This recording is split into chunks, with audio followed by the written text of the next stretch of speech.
চলমান মধ্যপ্রাচ্য সংকটের কারণে ঢাকা থেকে মধ্যপ্রাচ্য সহ বিশ্বের বিভিন্ন গন্তব্যে গেল 4 দিনে 147টি আন্তর্জাতিক ফ্লাইট বাতিল হয়েছে, যে কারণে ভোগান্তিতে পড়েছেন হাজার হাজার যাত্রী। বাতিল হওয়া ফ্লাইটগুলোর মধ্যে রয়েছে Qatar airlines, Emirates airlines, Gulf Air, fly Dubai, Kuwait air ও জাজিরা এয়ারলাইন্স।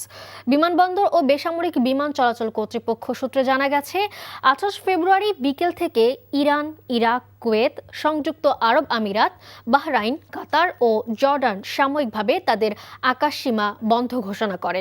এর ফলে মধ্যপ্রাচ্যগামী ও সেখান থেকে আগত একাধিক ফ্লাইট বাতিল করতে বাধ্য হয় এয়ারলাইন্সগুলো।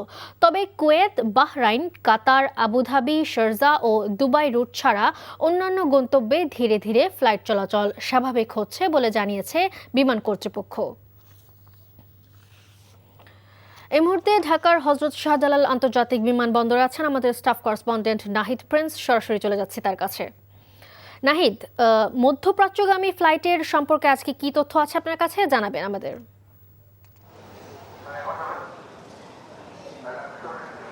মালিহা, মোট 38টি ফ্লাইট ইতিমধ্যে বাতিল হয়েছে।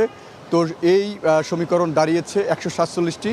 এই গত 4 দিন ধরে 147টি ফ্লাইট বাতিল করা হয়েছে। তবে আমরা যতটুকু জানতে পেরেছি যে যেসব ফ্লাইট বাতিল হয়েছে সেসব ফ্লাইট দ্রুত চালু করার জন্য, সেই সব রুটে দ্রুত এখান থেকে যাত্রী পাঠানোর জন্য তারা ব্যবস্থা নিচ্ছে। তো রিশিডিউল তারা চালু করছে।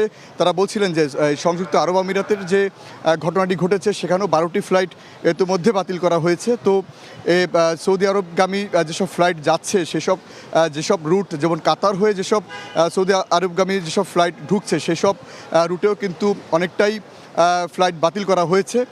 তো এইসব নিয়েই 38টি ফ্লাইট আজকে সকাল থেকে বাতিল হয়েছে এখন পর্যন্ত। যেসব যাত্রীরা এয়ারপোর্টে এসেছেন অনেকেই তারা তাদের গন্তব্যে ছুটে যাওয়ার জন্য এখানে এসেছেন। তারা বুঝতে পেরেছিলেন যে আজকে তারা হটলাইনের মাধ্যমে তারা অনেকেই যোগাযোগ করে এসেছেন যে আজকে তাদের ফ্লাইট এখান থেকে চলে যাবে, ছেড়ে যাবে। তবে সেটিও অনেকটাই তাদের জন্য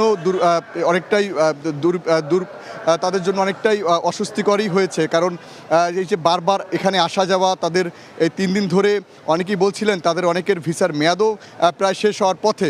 তো সব কিছু মিলিয়ে তাদের এই যে বারবার ফ্লাইট ক্যান্সেল হওয়া, সেগুলো আবার এই যে রিশিডিউল করা, সেখান থেকে আবার তাদেরকে ব্যাক করে বাসায় পাঠানো, সব কিছু নিয়েই তারা অনেকটাই দুর্ভোগে ভুগছেন, এটি এখানে সাধারণ যাত্রীরা বলছেন। তো এই ছিল আমার কাছে হযরত শাহজালাল আন্তর্জাতিক বিমানবন্দর থেকে সবশেষ। মালিহা, জানছিলাম ফ্লাইটের খবর।